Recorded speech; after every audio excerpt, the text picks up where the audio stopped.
Welcome to Conversations Live. For more than a decade, we've brought you the best in books, entertainment, and current events. When the movers and shakers of the world have something to say to you, they say it to us first. Now, here's your host, Cyrus Webb.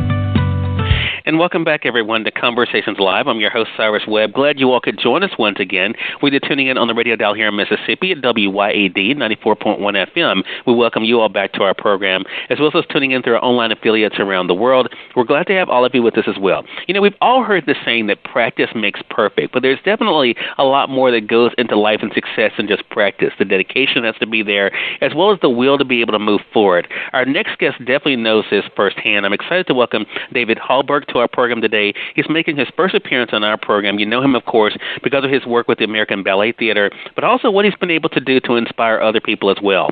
This year, David released a personal book called A Body of Work, Dancing to the Edge and Back. We'll talk to him about what it's been like for him to reflect on his life, his experiences, as well as what it's been like for him to inspire others as well. If you're just not hearing about David's book, we'll tell you at the end of our segment how you can be able to get it for yourself.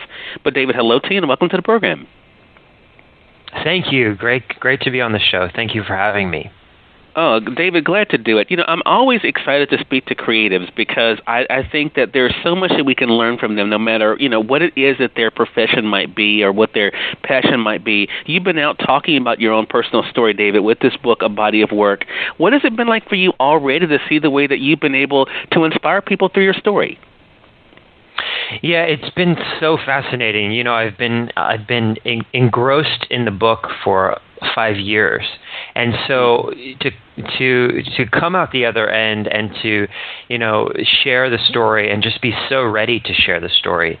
It's been interesting to see how people are relating to the honesty that I wrote about. I mean, it's like you said, the process of getting to the stage. It's not so much about the stage and the performance and the spotlight per se, but it's more about really the process. And I think it's so important to hear that feedback. It's really meaningful to know that people are relating to, you know, the kind of process that I went through to get to the end goal. Right. And I think the end goal, I'm so glad you said that, because we've talked a lot on this program this year, David, about the idea of goals and success and how it really is relative for all of us. You know, all of us, you know, what your goals might be different from our audience, and as well as the idea of what success is. Has that also been interesting for you to see how your idea of what success is for you personally has evolved along the journey? Oh, absolutely. You know, success was defined for me earlier on in my career by, you know, where I danced, what I danced, whether I was doing opening night or the second evening. But now, you know, having gone through what I went through in my career, success to me is personal fulfillment. You know, it's not the review in the New York Times. It's not the people waiting at stage door. It's much more personal. It's really about, you know, what this art form means to me, what I'm dancing, how that makes me feel. It's much more meaningful now. Right. One of the things that you talk about, talking about the personal aspect of your journey, is bullying. It's something that we hear a lot about in the news today, David. In Chapter 5 of the book, you kind of talked about that breaking point for you. I think that is one of those topics that so many people can respond to, can relate to. Has that also been one of the great things for you to be able to open up this dialogue of how words do matter and words can hurt and the damage that they can do for us as we're trying to be able to move forward in our lives?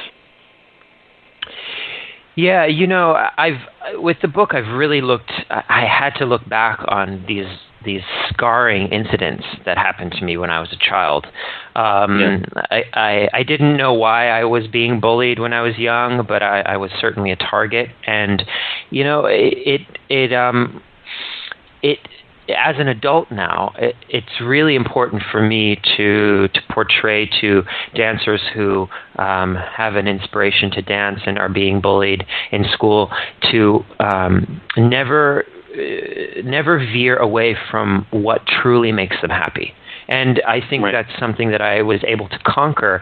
As bad as it got, as much as I got teased, my expression of art, my dancing was my true calling, and that rose above everything that was happening in school, which essentially I think was my saving grace. Yeah. And the other great thing about you, David, is that you had individuals in your corner that saw the gift. They saw the potential. Even when it came to ballet, and it was something, of course, that was difficult for sure, one of the individuals I mentioned to you before we began the segment I wanted to talk about was Han. Mr. Han was someone who was definitely, I guess, would be considered to be tough. One of the things that you wrote about him in Chapter 7 of the book, and I'll just read a bit of it. For those who have the print edition, it's found on page 59. David writes this: "The Mr. Han's method of training was ideal for me. It certainly wasn't for everyone. You would see from time to time a student deflate in a puddle of tears. He would receive a flow of phone calls from parents who wanted him to go easier on their child who was complaining that he or she wasn't having any fun in class. Through hard work, you find joy," he would reply. And then you go on, of course, to talk about the other lessons that he taught you, including self-criticism. We'll talk about that a little bit later. How have individuals like Mr. Han helped you, David, to not only be able to realize the potential that you had, but also to hone that potential? Well, Mr. Han was essential to the way sort of my focus and my dedication was honed in as a kid. I think, it's so important. It was so important for me to have him guiding me and just saying, it's true. He said, "You will find joy in hard work." And I think that's remained with me my entire career. I find joy in the hard work. And even though it's not always fun at times, but the results are what you're I think are you're most proud of. And I have had shows where maybe I didn't work as hard as I could have, and I know the feeling after the performance, as opposed to when I put every ounce of dedication and focus and hard work into a performance, into the rehearsal period. The feeling after is of such satisfaction because you couldn't have given any more. And Mr. Han was focal in that. I mean, he was like a drill sergeant, but on the other hand, he taught me life lessons that I have not only taken in my dancing career, but taken in life in general. Right. And it's a lesson I think all of us can appreciate. One more thing I'll mention about Mr. Han. David, you wrote this on page 61 of the book, again, talking about the fact that even though he was able to push you and you respected him, something else that came up in your relationship with him, you said this: "But there was no relaxing with Mr. Han, and there were boundaries. He was my mentor. He wasn't my friend. His approach may seem old school to some, but I cannot deny the results of those arduous years." And you concluded with this: "At times I find myself longing for the days when I knew nothing, including the extent of my potential, when I was just a young boy working away with my demanding teacher late into the night. It was just work with no knowledge of what it might produce.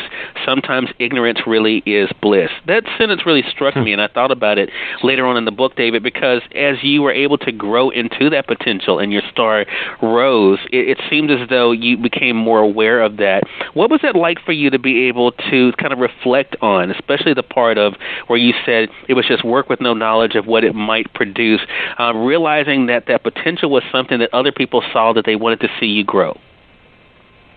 It's interesting because I look back at those times where Mr. Han was pushing me so hard. I was in my teens, and I just did honestly what he told me to do, and thankfully I was in the right hands to be guided in the right way. But I think back on that, and I think it was a blissful time because I didn't have any comparison. I didn't know any other dancers. There weren't any other guys in the ballet school. I was the only guy, so I had no comparison. And I have to say, as I went into my professional career and I gained more of a reality on where I stood in the dance world, I have to say, ignorance was bliss at that time, because I didn't say, oh, I do this well. Oh, I don't do this well. Oh, he does this better than me, or, oh, I do this better than him. It was just work for work's sake. And that's something that I really try and manifest even now in my daily work. There's room for everybody, first of all. And keep the work for work's sake. Keep the work because you love to work, not because you have to be better than the person next to you, or do execute this better than someone else. I think I try and keep it as focused as possible, as I did in my early teens, essentially. Right. And I think that's one of the things people will appreciate, David. I want to say, for those who are just tuning in, either on the radio side or online, you're listening to Conversations Live. We're already having a great conversation today with David Hallberg. He's the author of the new book called A Body of Work. It's out now. We'll remind you of that a little bit later. We talked about Mr. Hahn, David. Another individual, Sergey, that you talk about in the book, was another fascinating one. And there were two passages that really struck me about him that I wanted to talk about, again, going to the idea of potential and other people seeing your own greatness. In chapter 20 of the book, Sergey offers you two options that you're able to choose from, and people will be able to read about those options. But you said in the book, I was dumbfounded after Sergey told you about these, shocked to hear an offer I never expected or sought out. And then, of course, you had Sergey telling you this, and I think these are the words that really I love. This is your choice to make, of course. I believe in your dancing, and I want to give you some of the best opportunities I can. This is something that I want to offer you because of my belief. He went on to tell you, David, I don't want you to be in a golden cage. I want you to be free. And I think that, to me, is one of the biggest gifts that anybody could give to anyone. What was it like for you to be able to hear that gift coming from him? It was, again, I was dumbfounded. I mean, I really, Sergey was someone that I respected in the dance world already, and he had just become director of Bolshoi Ballet. And to have, the new director of one of the most famous and well-run ballet companies in the world make this offer to me, I was so taken aback. And again, of course, it was a huge compliment, but it was also, I felt in a way, because I didn't pursue this so much, that it was my calling. Again, my calling saying, this is what is going to happen to you. This is your destiny. This is what life has written for you. And it felt like, in essence, it felt like a responsibility, as much as it felt like an exhilarating offer. Right, exactly. And it was something that you were able to take. And then, of course, again, another example for other people. Now, along the way, we also see that you're able to meet individuals that you connected with. One of those individuals we read about in the book, David, is Natasha, and the chemistry you had with her when being able to dance. But there were also the times, and this is what I want an audience to really think about, as they're going throughout their own gift and pursuing their own goals or whatever it is that they want, is that sometimes you have to be alone. I mentioned this to you before we began the segment, that you talk about in chapter 41 of the book about what you were going to be able to do in going to Paris and dancing Sleeping Beauty. And talking about that, and you did like a lot of us do these days. Of course, you go to YouTube, you're watching a video, and you wrote this, page 316, David. I couldn't believe how taxing they were. Talking about, of course, the moves. Staring at my computer screen, I felt my confidence plummet, but I began to chip away in the studio, alone at first, and eventually with a coach. Day after day, I focused, step after step. Clearly, it was a role that would swallow me unless I took everything I had learned over the years of dancing around the world and applied it. And talking about dancing around the world, you go on to say, as you were able to rehearse on page 317, that sometimes you would be by yourself, but you never lost sight of the fact that you were going to be doing something, of course, that you had been wanting, and that was this dance in Paris. Talk to us about the reflection of that and the importance of realizing the importance of moving forward, David, even if you have to be by yourself.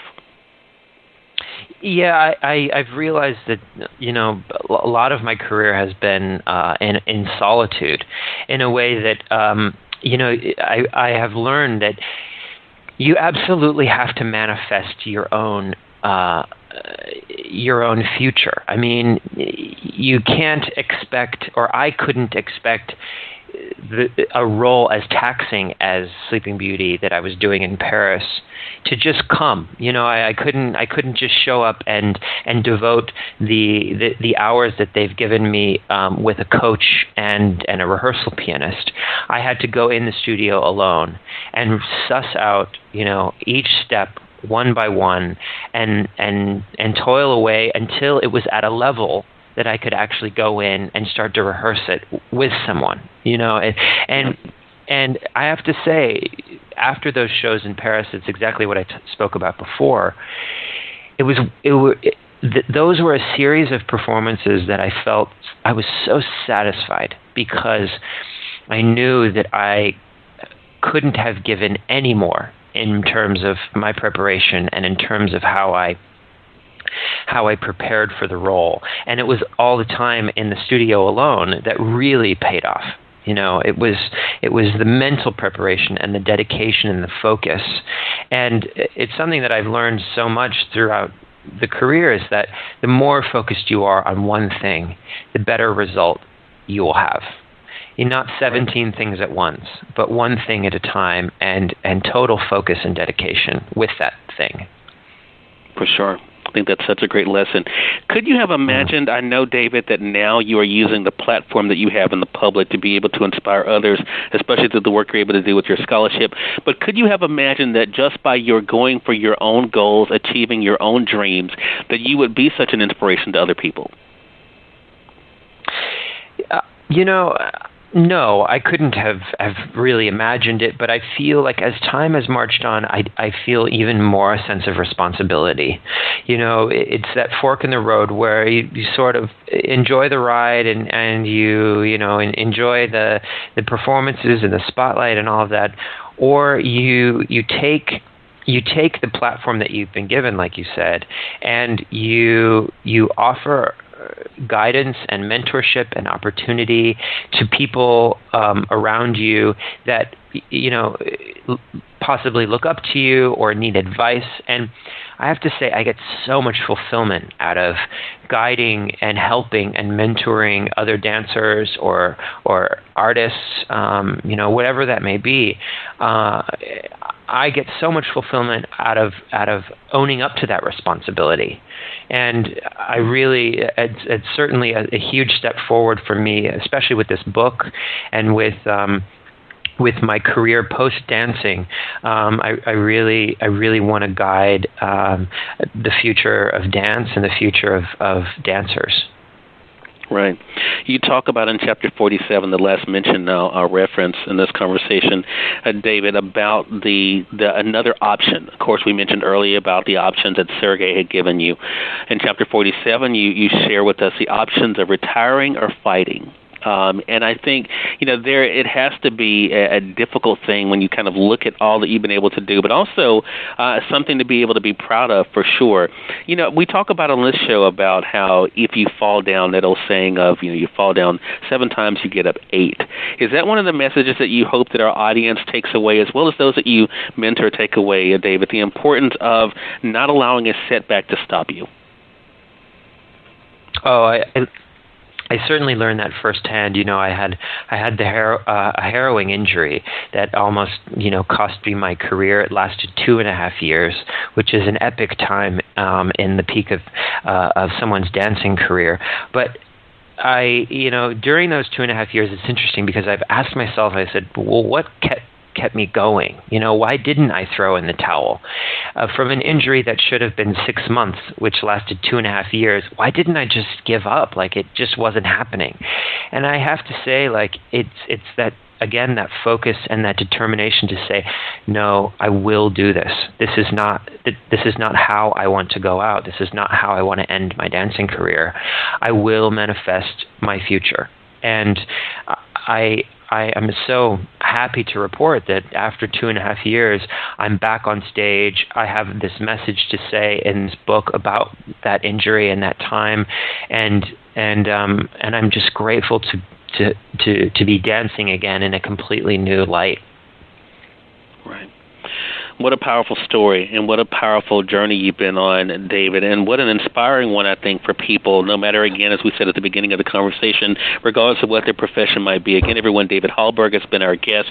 A Body of Work is the title of the new book that's out now, Dancing to the Edge and Back. It's available through our partners at Amazon.com or through your favorite bookstore. If they don't have it, they'd be more than happy to order it for you. And, David, how can our audience stay connected with you and kind of keep up with what's coming up next for you?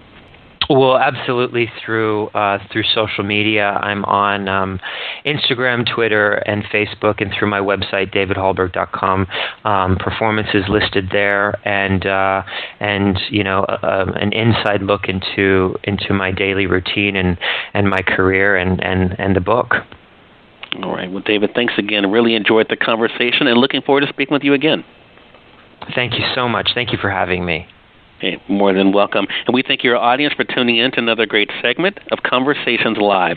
If you all came in late and missed part of the conversation with David, don't worry. Thanks to our online friends, you all can catch the replay right after we go off the air. The link is already available through our social media sites. So head over to facebook.com/Cyrus Webb or go over to twitter.com/Cyrus Webb. If you click on the link there, you can listen to the show completely for free and share with your friends from there too.